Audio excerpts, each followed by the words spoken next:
नमस्कार रत्नागिरीकर. तुम्ही बिर्याणी लवर आहात का? तर तुमच्यासाठी एक भारी न्यूज आहे. ते म्हणजे आपल्या रत्नागिरीमध्ये एक नवीनच बिर्याणी हब सुरू झालेला आहे. आम्ही या नवीन स्पॉटला भेट द्यायला जाणारच होतो, म्हणून म्हटलं तुम्हाला सुद्धा सांगूया. आणि हो, इथे फक्त बिर्याणी नाही तर त्याच सोबत अगदी रिझनेबल रेटमध्ये थाळी सुद्धा मिळते. आम्ही चिकन दम बिर्याणी घेतली होती, जी चमच्याने खाण्यात मजा नसते, त्यामुळे मस्तपैकी हाताने आम्ही या चिकन दम बिर्याणीचा आनंद घेतला.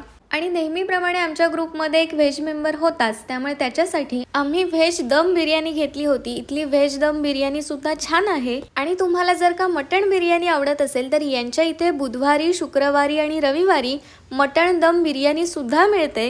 यांच्या इथे ज्या थाळी मिळतात त्यामधली मी बटर चिकन थाळी घेतली होती. आणि या थाळ्यांमध्ये सुद्धा तुम्हाला इथे खूप व्हरायटी बघायला मिळेल. आणि या थाळींच्या समोर फोटो फ्रेम्स सुद्धा लावलेले आहेत, जेणेकरून या थाळींमध्ये काय काय येणार हे तुम्हाला समोर बघायला मिळेल. आणि या थाळींचे रेट म्हणाल तर मला तरी खूप पॉकेट फ्रेंडली वाटले. आणखीन एक महत्त्वाचं म्हणजे इथली व्हेज थाळी तर फक्त 89 रुपयांना आहे. म्हणजे जर का तुम्ही स्टुडंट वगैरे असाल ना, तर हा स्पॉट तुमच्यासाठी बेस्ट आहे. इथे तुम्ही डाईन इनसाठी त्याचबरोबर टेक अवेसाठी सुद्धा ऑर्डर देऊ शकता. आता तुम्ही म्हणाल हा स्पॉट नक्की आहे तरी कुठे? तर माळनाक्यात KFCच्या बाजूने आतमध्ये आलात की तुम्हाला इथे दिसेल SK's बिर्याणी हब बाय आमंत्रण. आपल्या रत्नागिरीत नवीनच सुरू झालेल्या या स्पॉटला नक्की भेट द्या. थँक्यू.